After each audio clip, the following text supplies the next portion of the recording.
Pacifica Radio, I'm Christina Onnested.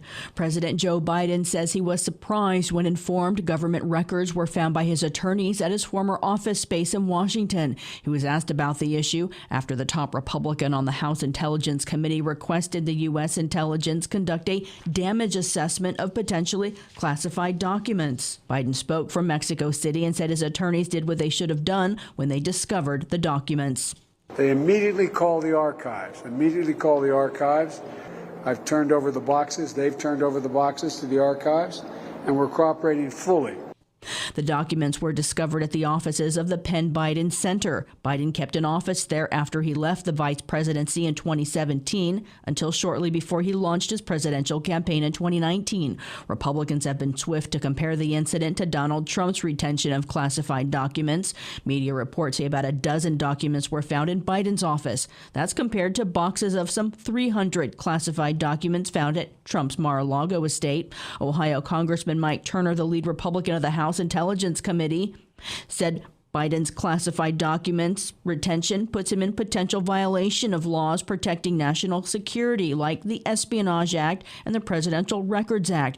Georgia Congressmember Marjorie Taylor Greene called for Biden's impeachment. Democrats pointed to the difference in how Biden and Trump responded to the discovery of classified documents. California Congressman Pete Aguilar is chair of the Democratic caucus. This is Republican hypocrisy at its finest. When the former president had 320 documents found at his personal residence, they said, quote, that will not be a priority. What President Biden did was disclose this to the archives, let law enforcement know. That is exactly the way that you should handle this. Trump's documents were seized by the FBI after raiding his property as he was fighting to retain them. Former Trump Organization Chief Financial Officer Alan Weisselberg was sentenced to 5 months in jail for dodging taxes Tuesday in New York City. The longtime executive for Donald Trump's family company had also paid $2 million in taxes, penalties, and interest. He was promised the 5-month sentence in August when he agreed to plead guilty to 15 tax crimes and agreed to testify against the company where he worked since the mid-1980s. The Trump Organization was convicted last month of helping executives, including Weisselberg, dodge taxes. It's scheduled to be sentenced Friday, facing a fine of $1.6 million.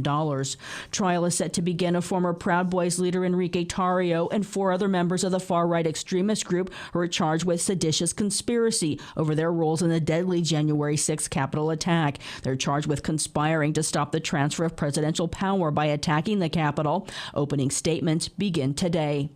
Republicans approved a resolution to form a committee to probe China yesterday. Catherine Carley reports.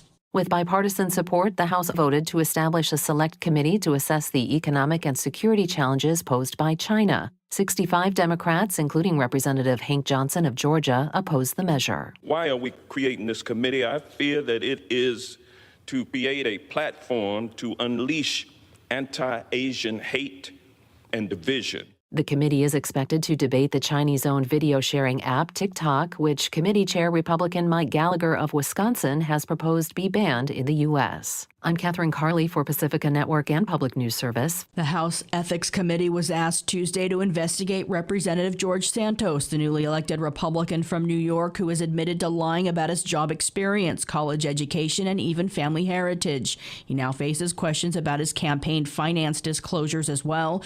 2 Democrats requested the probe, saying Santos has failed to uphold the integrity expected of members of the House of Representatives. The state of Connecticut's first round of recreational cannabis sales for adults 21 years and older kicked off Tuesday at 7 existing medical marijuana establishments across the state, less than 2 years after Governor Ned Lamont signed legislation making Connecticut the latest state to legalize retail sales. By the end of the day, state regulators reported more than $250,000 worth of sales were generated during the first 7 hours. Connecticut is one of 21 states that have legalized recreational use for adults 21 years and older. 37 states across the U.S. have legalized medical marijuana programs. The death toll from a series of storms in California is now 17 and is likely to rise, as it does not include a 5-year-old boy who was swept away in floodwaters in San Luis Obispo County. He's still missing. The storm-ravaged state is scrambling to clean up and repair widespread damage as the lashing rain eases. Forecasters call for thunderstorms in the far north today, then another powerful weather front kicking up Friday into the weekend. I'm Christina Onnested reporting for Pacifica Radio.